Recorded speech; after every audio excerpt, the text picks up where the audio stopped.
Ok, alors maintenant, l'exercice suivant, l'exercice 2.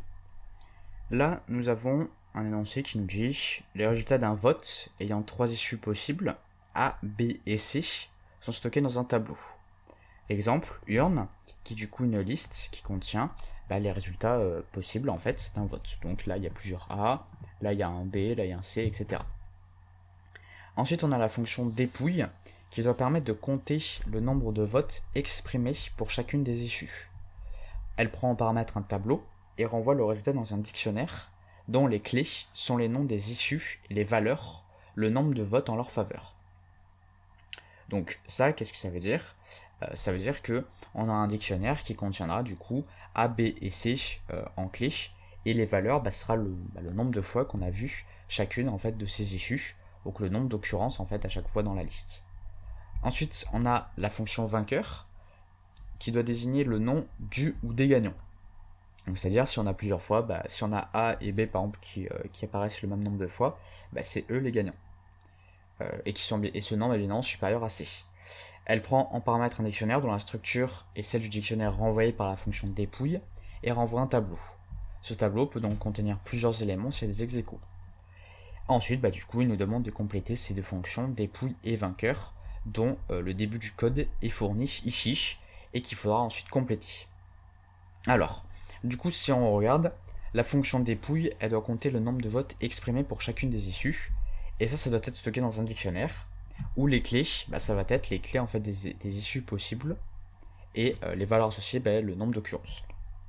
Donc là, si on regarde le code, alors on a résultat, 3 petits points, for bulletin in urne, donc l'urne c'est du coup la liste, if quelque chose, résultat bulletin égale à résultat plus 1.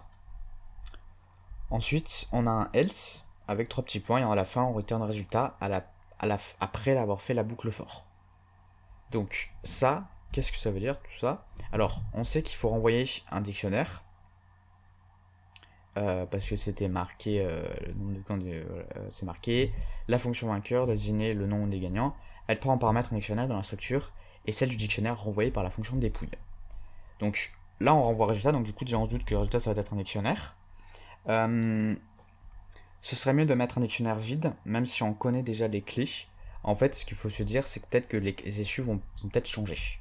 Et surtout, le code suivant nous indique qu'il n'y a pas besoin en fait de faire un dictionnaire avec déjà les clés de base. Pourquoi? Parce que ce qu'on va faire, c'est qu'on va parcourir du coup séquentiellement notre liste, donc notre urne. Et ce qu'on va faire, c'est qu'on va faire if quelque chose, et ensuite on incrémente la valeur qui est associée à la clé bulletin. Là, c'est ce que ça fait. Là, on a résultat, une clé, bulletin, et là, la valeur associée. Ça veut dire que du coup, on vérifie que la clé bulletin existe bien. Parce que là, ce qu'on fait, c'est qu'on fait une incrémentation de 1, on incrémente la valeur associée de 1. Donc ça veut dire que cette valeur doit déjà exister de base, donc pour qu'elle existe, il faut que la clé existe aussi. Et c'est donc là, du coup, on va faire une vérification.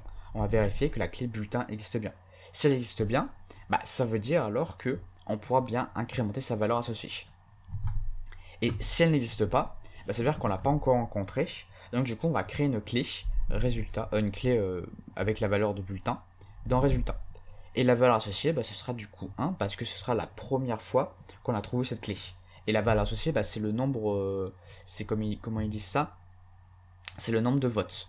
Donc le nombre de votes, en fait, c'est en quelque sorte l'occurrence qu'on a vu, le nombre d'occurrences de la valeur de bulletin. Voilà. Donc ça va être la première fonction. Ouais, je spoil tout.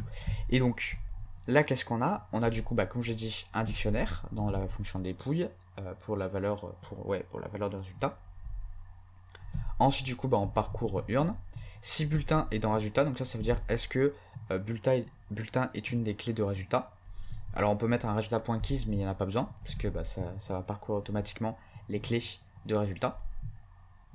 Donc si ça existe bien déjà, on incrémente du coup de 1 la valeur associée. Et sinon, là, moi j'ai mis 0, il faudrait plutôt mettre 1, parce que ça veut dire que c'est la première fois qu'on trouve du coup la valeur. Et vu que c'est la première fois qu'on l'a trouvé, du coup ça veut dire qu'il y a une valeur de 1. Voilà. Donc ça c'est bon. Ensuite, on a la fonction vainqueur qui elle doit nous dire quels sont les gagnants. Donc on a une variable vainqueur qui est une chaîne de caractère vide. Et on a nmax qui est égal à 0. Ensuite, on a un for candidat in élection. If quelque chose supérieur à quelque chose, Nmax égale à quelque chose, vainqueur, et ensuite le reste on le laisse de côté. Vainqueur est égal à candidat. Moi j'ai oublié de dire ça. Alors, là on voit que on a un parcours du coup à nouveau d'un dictionnaire. Enfin c'est la première fois qu'on fait un parcours de dictionnaire, mais c'est la deuxième fois qu'on a un parcours. Là on a quelque chose qui est supérieur à quelque chose, et si c'est vrai, alors Nmax change. Et vainqueur change aussi. Donc ça en fait c'est du coup un truc pour trouver le candidat qui a le plus de voix. Donc là ce qu'on va faire c'est qu'on va du coup parcourir les clés et à chaque fois on va comparer avec on va comparer la valeur, donc le nombre de votes qu'il a eu avec Nmax. Et donc si ce nombre est supérieur à Nmax, ça veut dire qu'on a trouvé un candidat qui a encore plus de voix que précédemment, que le précédent candidat qu'on avait stocké, ou le candidat de base qui était Nmax avec 0. Donc si on trouve un candidat qui a un nombre de votes supérieur à Nmax, c'est lui du coup notre nouveau vainqueur, parce qu'il a un nombre de votes supérieur au candidat qu'on avait stocké précédemment. Donc du coup on va changer Nmax, et vainqueur va être égal à candidat. Et ensuite ce qu'on fait, c'est qu'on fait une liste par compréhension, liste finale égale non for non in élection, if élection de non égale à quelque chose. Parce que oui, souvenez-vous, c'est ici, ce tableau peut donc contenir plusieurs éléments s'il y a des ex-aequo. Et oui, parce que là ce qu'on fait, c'est qu'on fait, si du coup la valeur associée à la clé candidat est strictement supérieure à Nmax, alors on change la valeur de Nmax. Mais le problème c'est que peut-être que, comme je vous avais dit, peut-être que par exemple A ou B peuvent avoir le même nombre de voix. Donc du coup là on stockerait qu'un vainqueur, donc A ou B, sauf qu'il y en a deux qui ont le même nombre de votes. Donc du coup c'est pas bon. Ce qu'il faut faire c'est que il faut regarder s'il n'y a pas plusieurs candidats qui ont le Nmax, c'est-à-dire le nombre maximum, qui ont tous les deux le même nombre, le même Nmax, le même nombre de votes. Et c'est ce que fait cette liste. Ce que ça va faire, c'est que ça va stocker les noms des candidats qui sont du coup dans la clé, dans la valeur, dans le dictionnaire élection, qui ont du coup un nombre de votes qui est égal à Nmax. Et ensuite à la fin, on va retourner le tableau liste finale. Du coup, oui, vainqueur en fait n'était pas si utile que ça. Parce que on n'a pas forcément un seul candidat, et vu que nous faut envoyer une liste, parce que on sait pas forcément à l'avance qui on aura comme vainqueur, si on en aura peut-être plusieurs, et du coup on renvoie la liste finale. Voilà. Donc comment ça fonctionne tout ça? Alors Nmax, ça c'est 0. For candidat in élection, ça été de base aussi. Si élection entre crochets candidat, donc la valeur associée à candidat, est strictement supérieure à Nmax, et bien alors Nmax est égal à élection de candidat, et vainqueur candidat, je l'ai laissé, mais au final cette ligne n'est pas très utile.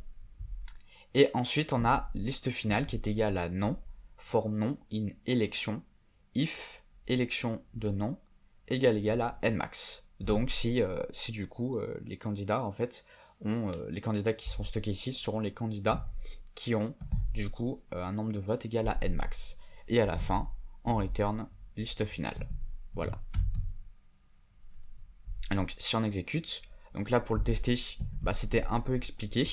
D'abord on récupère le dictionnaire qui est donné par dépouille, qui prend en paramètre urne, qui est du coup ma variable ici, qui est du coup la variable en fait qu'ils m'ont donné ici.